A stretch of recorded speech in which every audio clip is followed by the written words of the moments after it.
Ya.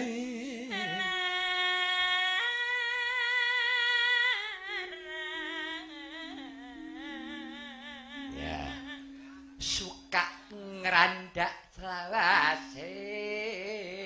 Ya. Udah dirondos selawase urip. Ya. Suka ngerandak. Ngapa bagus kok ae. Selawase.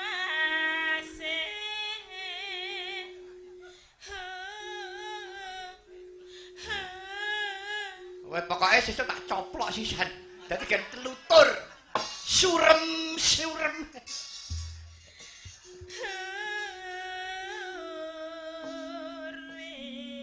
Ya. Awas. Arep bape, Mas. Iki ya ngono agak putung atine. Tapi agak sempal rasane. Tidak sempal bau kanane. Yo, Pak Gedon. Ayo Mas. Sing bunga bae Ya. Mas. Yo.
Mangke riyen Ndara. Sak sampunipun nanipun Ndara mudhar saking Semedi. Gus. Panjenengan niku ketingale kok kados ngasta susuh. Iya Semar. Niku susah napa, Den? Iki ana manuk emprit putih nyusuh ana mestakaku. Manuk emprit nusuh enten mestaka panjenengan. Iya Semar. Nala Garing Petruk karo Bagong. Apa tumon? Manuk emprit nusuh kok ya. Nang pustakane bendaramu. Raden Palasara. Waduh, lah terus niku kok Nanasta niku enten napane Ndara? Nala Garing. Emprit sakwise nusuh. Iki banjur ngendhog, bareng wis ngendhog iki netes. Iki cindile loro.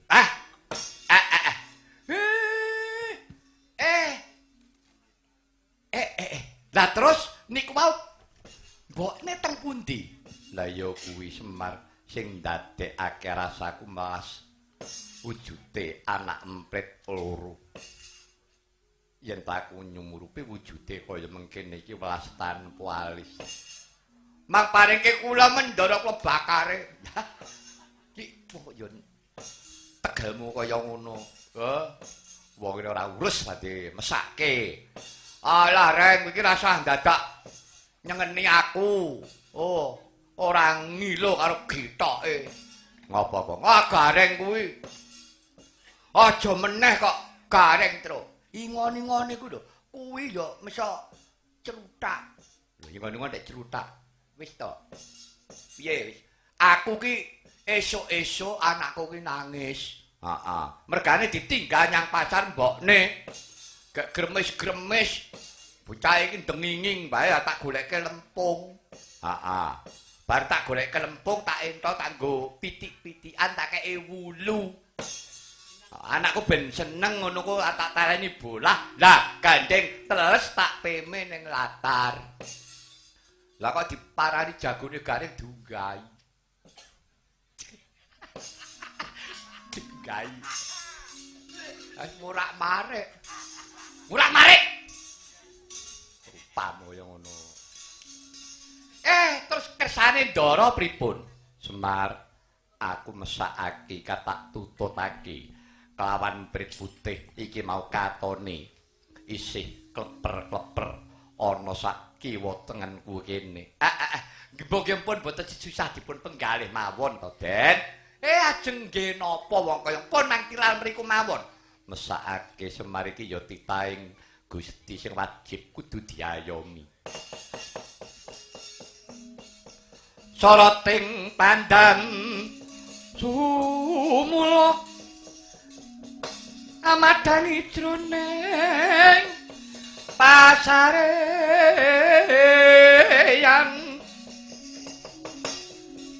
nani wadon murmu kalingan ngrangan sang diamanah engkong sumungkem buling sang kakung rarepa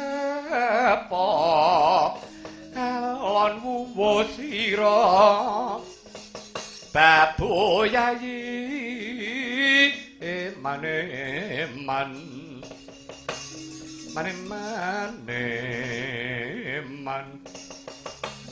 pirat tentik brantoyayu lontada runte ulun tada runte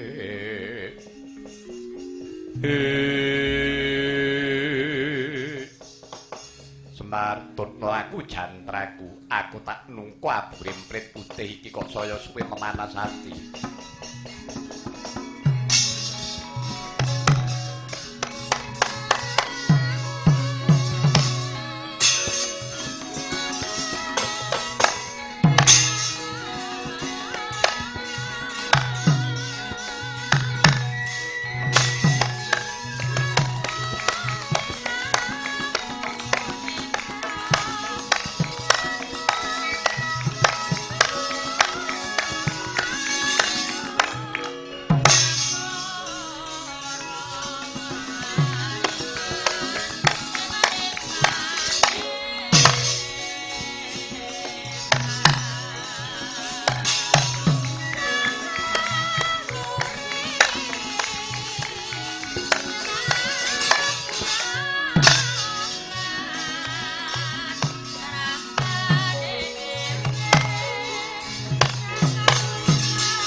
Riri sarta pamonuting ranu tersing karsaning sun dening kanyut manis liring raing sun Gusti ora ning kamal mirah ing sune semi rada ing uni Semar kula ndara aku rumangsa DC karo wujuding emprit putih mbok nggih pun to Dek mboten sisah dipun langgati Semar manut saka pangrasaku manuk emprit putih iki kaya dudu sebaene liripun mboten sebaene pripun nyatane saiki wis galuh waspadakno nyabrang teka kula ning Bengawan iki lajeng keparengipun galuh Semar waspadakno kanthi permati emprit putih mencok ana wujuding reca gajah sing manglung ana Bengawan persasat ngece karo aku mundur Semar lak sipate jemparing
kacarita emprit putih kala semanten mencok wonten reca gajah ingkang manglung wonten ing Benawi sinipat jemparing lan sangsi Palasara emprit putih huncat kenging siraing reca gajah nganti kala semanten cumemplung wonten telenging Benawi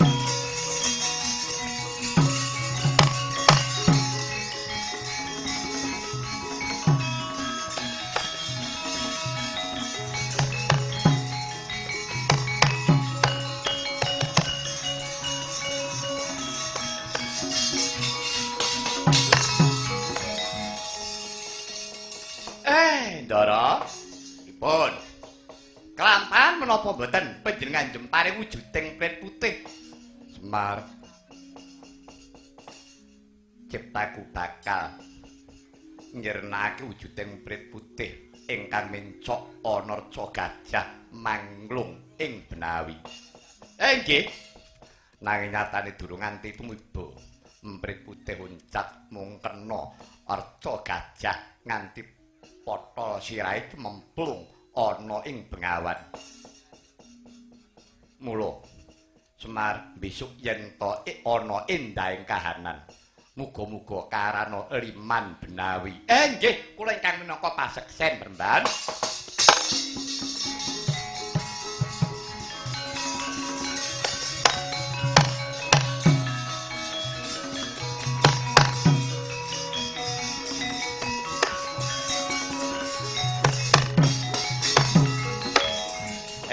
Nala Garing Petruk.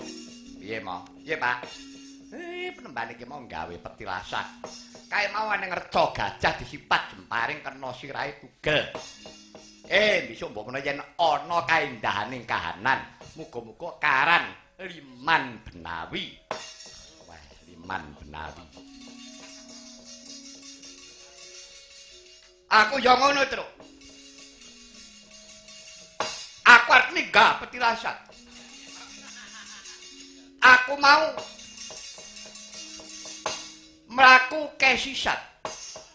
Besok nek ning rejaning jaman kene tak jenengke Silin. Tuk. Wong idiot. Ora ada sambung rapete kok. Ora mangsaku jenenge nek wong pinter ki ndelalah terus. Heeh, wong ketrima. Iya. Semar. Kula durung lega rasane atiku yen aku durung bisa mburu kelawan wujuding emprit putih. Pun to. Remban. Emprit putih niku mung pralampita dereng kinanten yen niku manuk bener. Ngaten. Nanging aku durung lega aku kepengin ngerti sapa sejatine emprit putih. Tak oyak. Lha oyak pripun muni kepalang Bengawan? Maka Bengawane umrik. Ora kepripun iki? Ora ana sing iso nglangi napa meneh bapak. Walah niku saya pun sarwa repot. Niki mengke jak nglangi ya ora iso napa meneh nyabrang ya klelep. Wis mung sarwonge wae-wae tak pikir. Sapa? Ya Kyai Semar kuwi.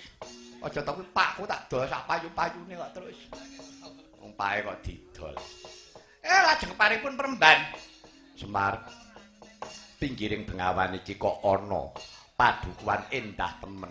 Iki sapa sing renggani kono? Coba ayo Semar njaluk senjata pitulung mbok menawa yen ana wong sing bisa nyabrangake sabab kaya ana wujuding prau. Ana wujuding prau mestine ana sing nglakokake sarta ana sing nyatang. Mestinipun ngaten. Coba ayo tutna laku jantraku Kakang.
Acarya Parto Wekasan Wah Yekatana.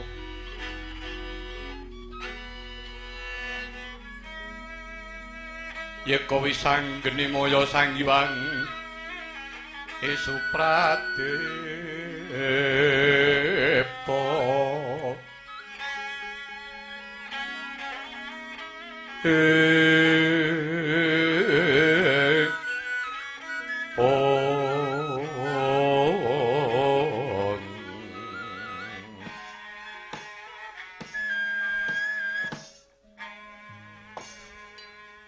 Mangke to Raden keparenga kula badhe anila krami.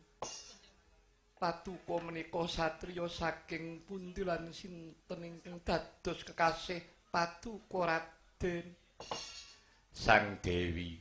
Sampun nyebat Sang Dewi kula namung tiyang padusunan mriki kemawon. Inggih badhe kados pundi kemawon. Paduka menika wanudya menang sinebat Sang Dewi. Menawi dangu kaliyan kula pandhita saking pertapan Sapwarga ingkang Sudyamastani. Kula Resi Palasara. Paduka Sang Resi Palasara. Kawula nuwun inggih. Lajeng jengandika menika sinten? Inggih kula namung tiyang karang pradusunan mapan wonten pinggiring Bengawan Bagiratri. Ingkang Sudyamastani kula pun Durgandini. Durgandini. Kawula nuwun inggih kasinggihan dawuh Paduka. Lajeng Kyai ingkang kawonten wingking ingkang sariranipun lema sinten asmanipun? Nggih. Menawi damu nami kula pun semur. Kula Samir. Bapak anggere pethu wong ayu no omongane digawe-gawe. Engko watuke ya digawe-gawe. Payok garapi. Nami kula Semar. Lajeng panjenengan ki lurah ingkang nyuwun pangapunten. Ngagem blangkon mondolanipun pun paringaken ngajeng menika asmanipun sinten? Wah, ngenyek. Inggih, menawi panjenenganipun Mbak Ayu Mestani menika mondolan blangkonipun dandanan model napa? Menapa Jogja Solo, napa Tumpang Sari, napa Kasatriyan? Babulane irung. Mangsane ngenyek. Tenono. Daerah nggonku no ora ngukup. Masa ngentekno menyan 10.000 lho. Wandamu reng. Nami kula Gareng. Iki lajeng ingkang ageng inggil. Grananipun panjang. Nami kula Petruk Mbak Yu. Petruk. Lajeng ingkang wonten wingking piyambak naminipun sinten? Ora duwe jeneng. Bagi mbaya aja ngono. Ora. Wong srawung. Wandane kok pentil ngono wis. Karane kok kaya pentil. Sing mburi dhewe kae wah jan kaya ratune lindung. Ya tau-tau weruh. Tenan, Truk. Wong kok ngono kan mesti ngentek ambek. Upane ora kalap ya kok ngono. Sampeyan namine sinten, Mas? Wah, tembunge apik iki, Truk. Nami kula. Menawi dangu kaliyan kula, nami kula Bambang. Alah Bagong niki jenenge. Bambang endi? Nggih, Den, Bagong. Sampeyan Bagong ke kula si Joko. Kula nembe medhake kuliah. Wong edan. Menika nembe medal saking kuliah saking napa rumah sakit jiwa. Celak saking mriki. Gareng nek kancane tok pasaran apa sengit apa piye. Sajak wonten wigatos menapa dene Sang Reksi kepareng rawuh. Inggih. Estunipun kula namung badhe kepingin madosi. Salah satunggiling tiyang ingkang nindakaken sarta nglampahaken tawa menika sinten? kula badhe nyuwun senjata pitulung. Kula badhe nyabrang dumugi wonten sakilening benawi menika Raden Ayu. Nyatrangening kalamian agar pandamon caratinon rekakonang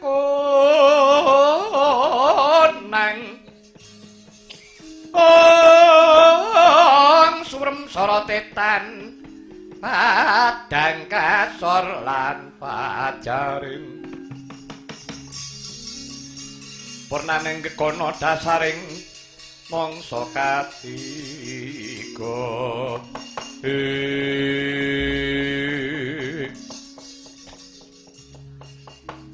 inggih mugi andadosna ing kauningan Sang Resi estunipun ingkang nglampahaken palwa menika kula.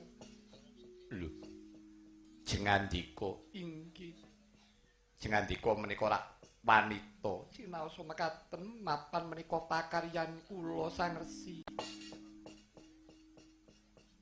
Upami kula badhe nyuwun senjata pitulung menapa paduka kersa. Menawi paduka kersa nyabrangaken kula pinten ing dados probeyanipun kula ndherek. Sang Resi menawi keparengipun badhe nitih palwa.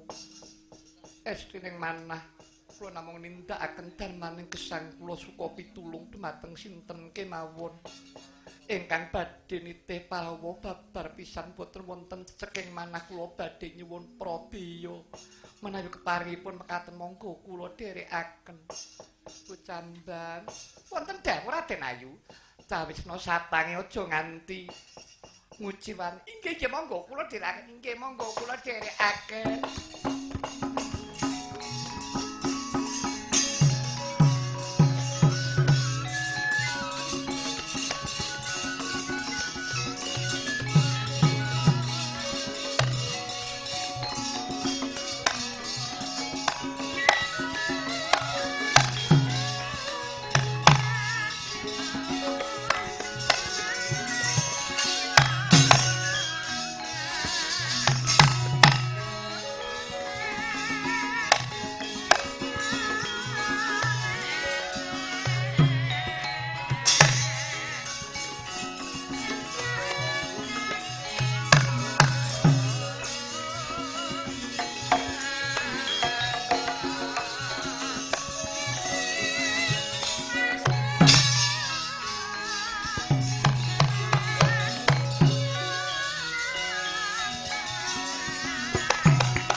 Carita kaya tamang ana saya nengah lampahing baita. Ingkang den sateng lawan kusumaning ngayu Dewi Durgandini ingkang sejatine putri Wirata. Atmajanira Sang Prabu Basukeswara. Ingkang rikala semanten nindakaken darmaning agesang ngiras memintosi nugrahaning Gusti murih antuk sada dinira Anandang Laramis. Dat ngungun jroning penggalih Sang Begawan Palasara nyemrapi tandang kridane Dewi Durgandini ingkang nyateng pawa cukat tengginas trampil riwus nyomanengah lampahing pawa sami sakala brol kang riwe mijil dresamara wayang najan makatena datan rinaos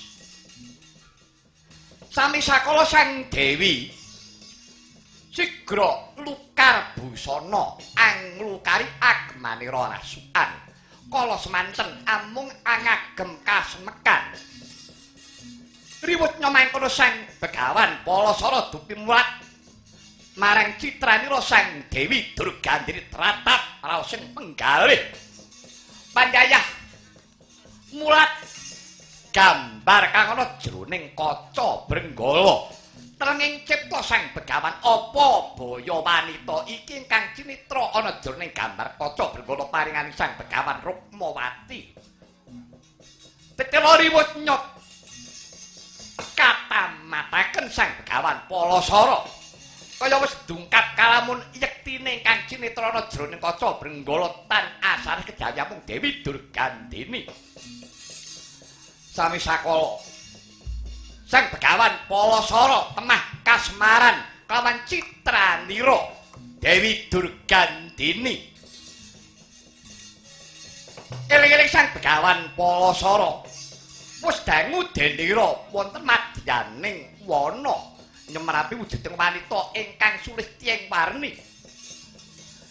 Datan kawawong ngampet hardaning kanepson sami sakala punang kama kurut. Dumawah wonten ing pawa padha sanarika prau pecah kerem ana jroning bengawan.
Wanodyayu tama ngambar aruming kusuma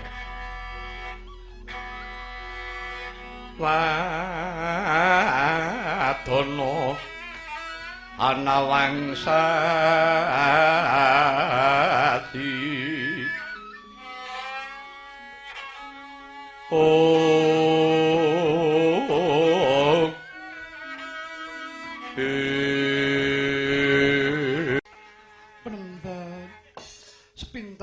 kula diagung pangaksama paduka penemban ngantos kula weya ing kewajiban kula dereng ngantos saged pawa dumugi ing pinggir kedadak pawa pecah penemban sedaya kalpatan kula nyuwun pangapunten kapejana sendika ndherek penemban Durgandini sejatine sira ora luput sing luput ora liya kejaba mung aku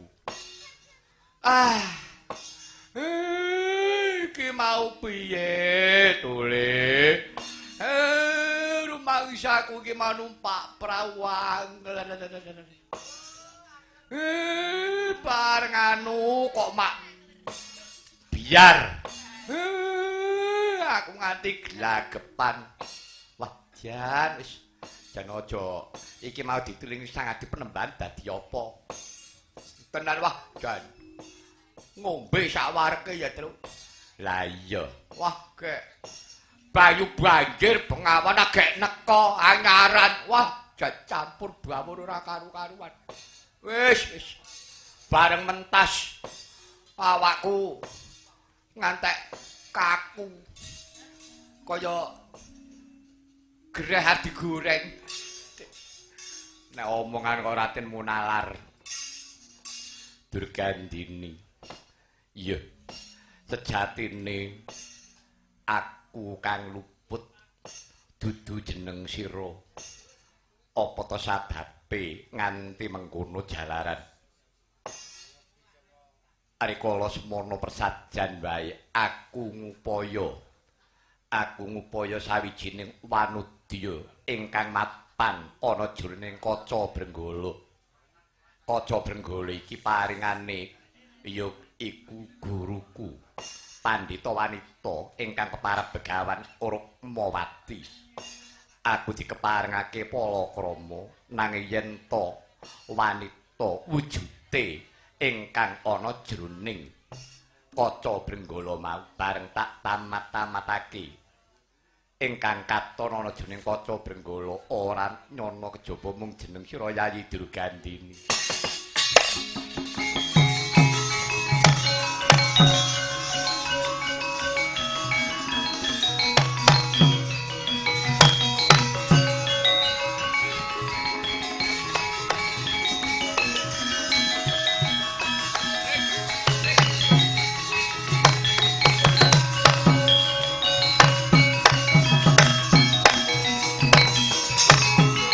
Kadangmu padha aran dina becik besok amendemo baris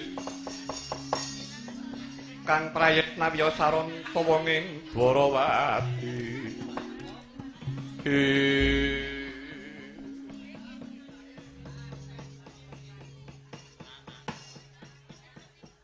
Raden, saksampunipun kula nyemrapi kawontenanipun kaca Brenggala inggih kasinggihan menawi kula kados ngadhep wujud kula piyambak. Mula kang saka iku dina iki aku nyumurupi wujudmu kaya wis bisa gambuh ketemu kelawan kang tak upadi. Dadi apa-apa dina iki Yayi pun kakang nélakake rasa katresnanku marang jeneng sira Yayi Durgandini. Mekaten penemban. Iya. Apa kira-kira Yayi Durgandini bisa nampa kang dadi katresnanku wong ayu?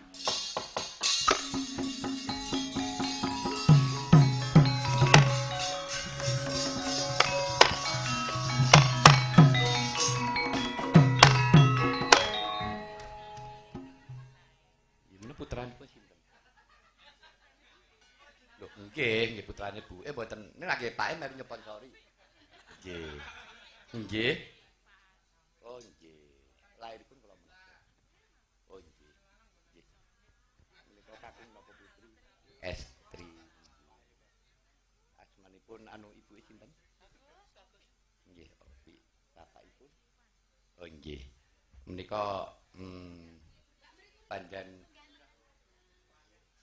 ilailanipun ngaten para tamu kabeksa menika kula sigek rumiyin amargi kula nampi nugraha kula nampi wahyu inggih menika ilailanipun suwargi bapak kula menawi mayang pas wonten lair menahipun pasrahaken dhumateng dalamipun menika dados anak kula nadyan menika namung pengaran-aran nggih menika manut catetan kula lari ingkang pun paringaken kula sadangunipun kula saged mayang kula wiwit mayang taun nggih menika kula wiwit umur gangsal 11 taun kula sampun pajeng ing nggos mriki anak kula anggen kula manggih wonten panggung menika cacahipun sampun wonten 133 menika dados wiwit kula mayang sepisanan pikantuk anak menika wonten ngara tengah sakidulipun Yaten menika sepisanan til ngantos ing nggos mriki kala semanten taun 19 menawi mboten klentu saderengipun gestok ngantos ing nggos mriki anak kula sampun 130 resipun nggih malah sampun ate anak kula ingkang wonten panggung menika dhateng panggenan kula malah sampun gadah anak menapa nggih malah dadi mantenipun kula dipun puruki pun suwuni pangestu ya alhamdulillah saestaya milawi saking menika bapak-bapak ibu-ibu kula ngringgit wonten dalemipun masukir menika kula nampi kanugrahan nampi wahyu wonten lare ingkang inggih menika pun paringaken kaliyan kula lan kula inggih saged nampi mugi-mugi lare menika pun paringi barokah saking keparipun Allah Subhanahu wa taala dados lare ingkang utami piguna tumraping bangsa lan negarinipun nadyan menika parestri jumbuh kaliyan menapa ingkang dados kudanganipun rama ibunipun mekaten menapa menika badhe pun paringi tetenger piyambak menapa panjenengan oh ngaten nggih nggih nggih keparenga kula badhe matur dhumateng para tamu kakung putri menika anak kula ingkang nembe lair menika kula paringi tenger inggih menika Endang Anggrahini. Endang Anggrahini. Monggo Mas.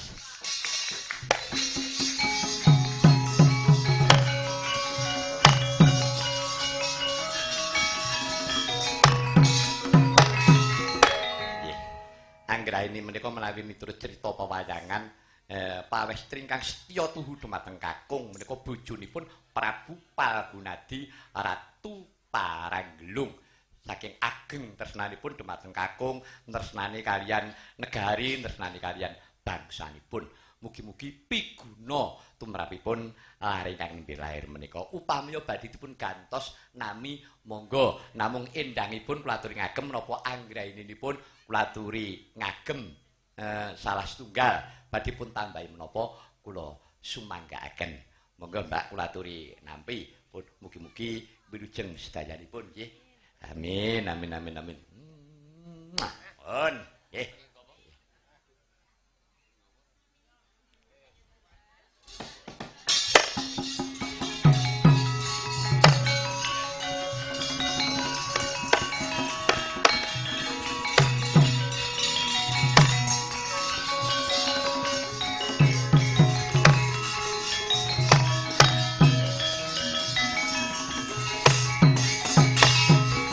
Kagyatri sang kapilang wirinangkul kinempit kempit dosa ngertaning dawana yoki tukang walang ati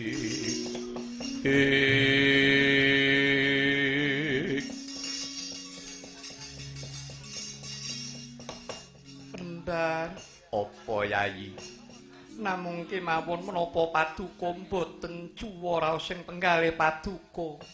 Gelo perkara apa? Inggih, persajan kemawon. Kula menika anggadhahi sesakit milanipun. Ing pesanggrahan menika wonten ganda ingkang kuciwa jalaran menika kaperbawan saking kula ingkang ketaman penandang. Sang Resi kula menika gadah sesakit angganda amis. Menapa paduka Sang Resi saged nampi cacat kula ingkang mekaten wau Sang Resi.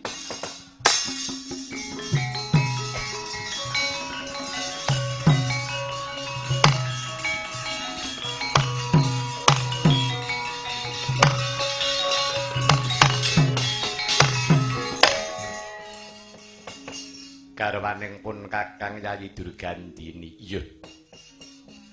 Yen to pancen jeneng sira wis ngakoni marang kuciwaning sariranira. Sariranira angganda amis ingkang mengkono mau. Dina iki bakal tak sesuwunake marang Gusti Kang Akarya Jagat. Yai Semar, kula Premban, rewang-rewang ngono aku. Dina iki aku bakal ngusadani. Ya kuwi garwaku Yayi Durgandini. Mekaten. Iya.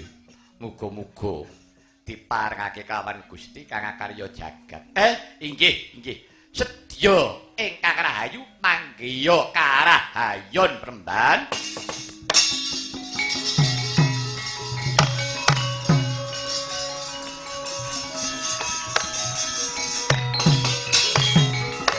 Kocap kacarita kaya ta mangkono eling-eling Sang Begawan Palasara.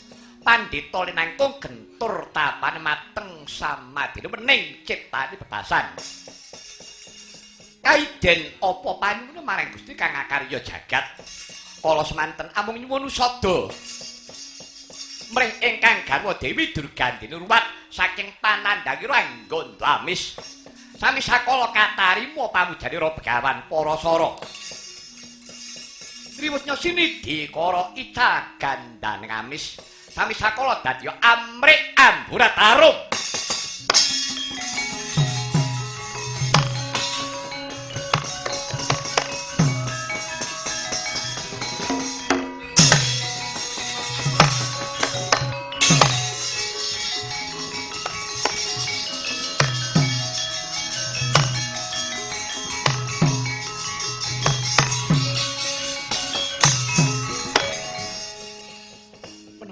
Ngaturaken kenging panuwun ingkang tanpa upami. Dene paduka sangadi penemban sampun saged paring usada dumateng jasad kula. Iya. Yayi Durgandini. Sawise jeneng sira Yayi Purwat saka penandhangira. Ilang gandamu amis dina iki jeneng sira Yayi wis nggondo amrik amburatarung. Dina iki kowe tak paringi tetenger kajaba. Tetengerira Dewi Durgandini dina iki tak paringi tetenger Dewi Sayojana Gandhi.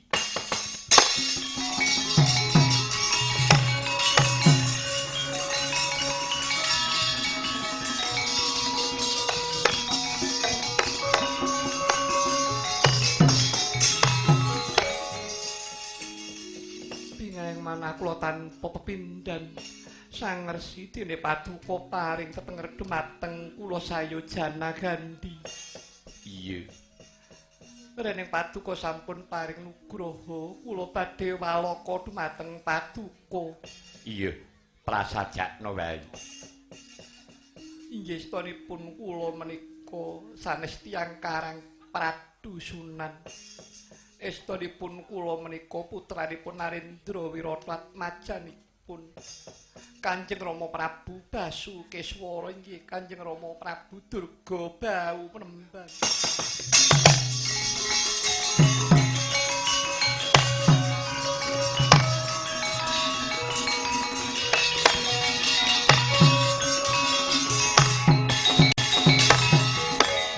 Semar, kula Penemban.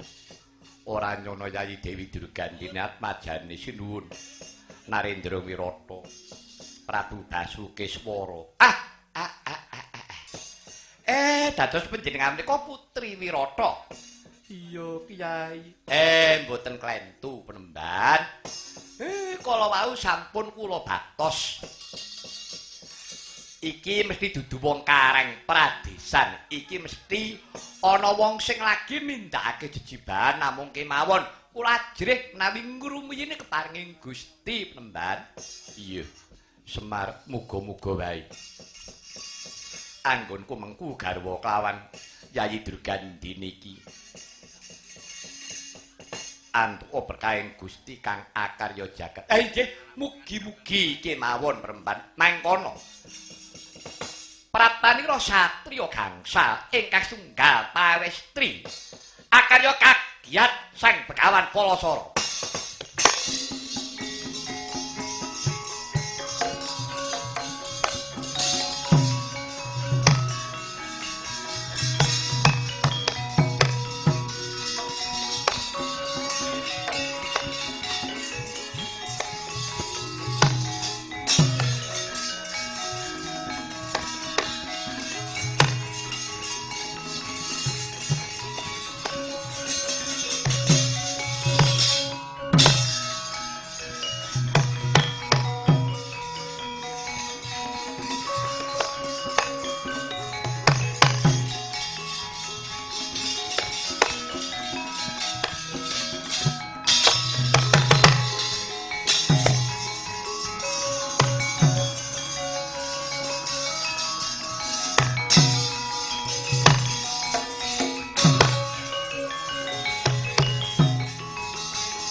Wis meh arahina semubang wanaruna kadinetraning anggora posadaning kukiloring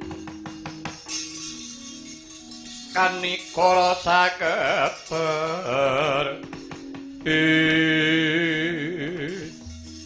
menawi pasang kaliman tapi senat beto ngilo-ilo terbena siku dendaning Bathara Rama kula ingkang sowan. Inggih Kanjeng Rama kula ingkang sowan. Inggih Rama kula ingkang sowan. Rama kula ingkang sowan.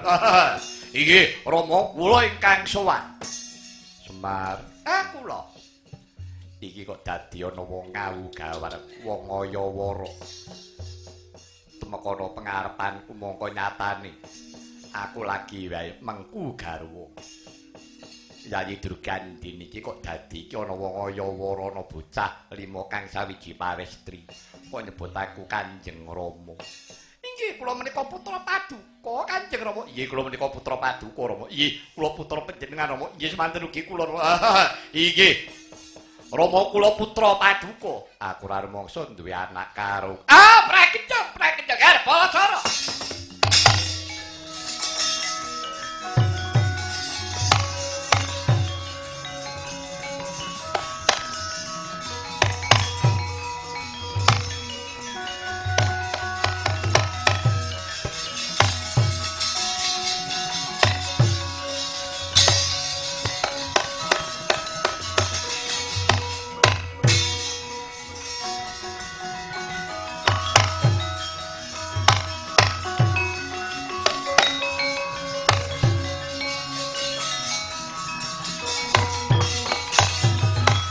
Sang Reksi Kaneka putra kang anjok saking wiyadi.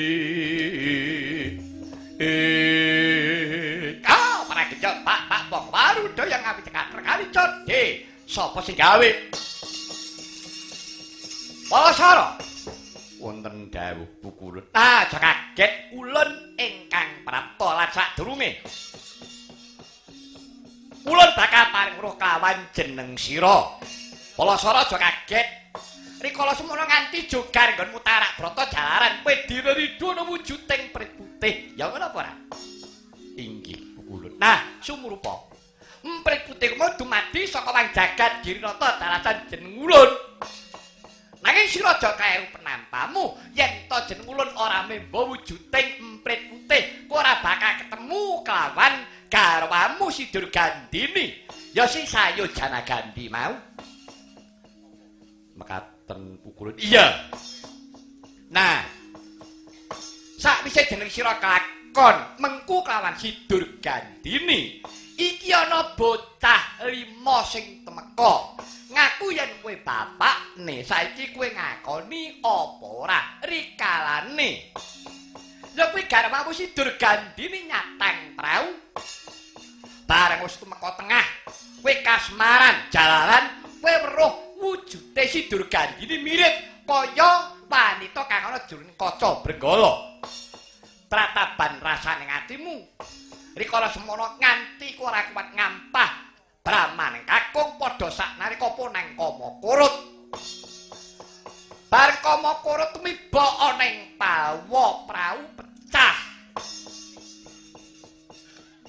Ora susah kowe lingsem kowe aja isin. Lan lakon kuwi kudu binuka yen ora ngono kowe ora bakal ngerti sejatine lakon. Inggih Pukulun. Nah, nalika semono prau pecah. Kama bablas tumeka ana dasaring Bengawan. Rikala semono ditemu kelawan Dewaning Yuyu Bathara Rekatama. Kama kang midil saka jeneng sira dipuja dadi bocah loro lanang wadon iki. Inggih Pukulun. Nah, saiki ana bocah kembar. Bocah kembar kuwi dumadi saka pecahan prau, pecahing prau kiwa tengen. Dadi satriya kembar kuwi lah sing gagah. Sing braok mburi kae dumadi saka cantiking prau. Mekaten Pukulun. Ya. Arep dikaya ngapa iki trah Saparga iki anakmu Nger Palasara.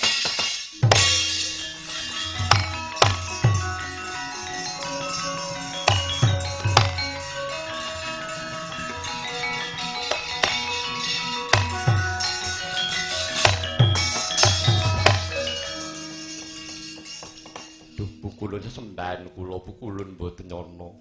Menawi kula nampi nugraha semanten agengipun. Ya. Mula kang saka kuwi iki paring ana tetenger. Sakatmu sing duwe wenang kuwi ora ana liya kejaba jeneng sira Nger Palasara. Inggih Pukulun menawi tetela mekaten. Dene Kang Pambayun Paristri menika kula paringi tetenger Yutiknawati. Yutiknawati inggih. Dene ingkang satriya pakulitanipun pethak nanging nyatanipun astanipun wujuding japik. Ya, pancen iki rikala semana pujane Bathara Rakatama.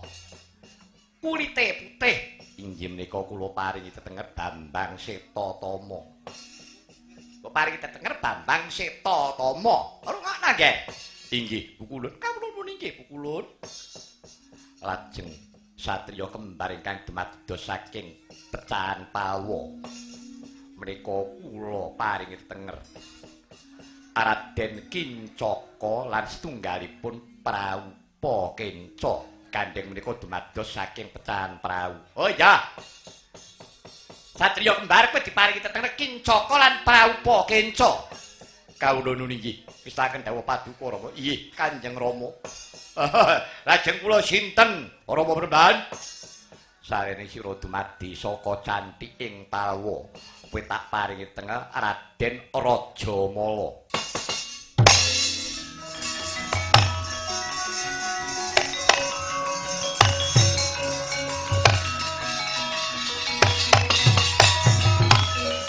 Palasara wonten dawuh Pukulun. Nah, iki mengkene nggih. Bakal gedhe kanugrahanmu nanging uga gedhe pacobanmu. Mekaten Pukulun. Ya. Lan dina iki tak wawas kaya garwamu. Durgandini ya sayudan Gandhi kaya wis nggerbini mung wae sadurunge lak empon nang jabang bayi lahir kowe tansah nenuwuna marang purbaning Gusti. Muga-muga putramu kang Maksiki Nandut kuwi bakal dadi satriya kang utama minangka sesulihmu gentur tapane. Kawula nuwun inggih. Wis karya Basuki kang kenune sing ati-ati lho Palasara.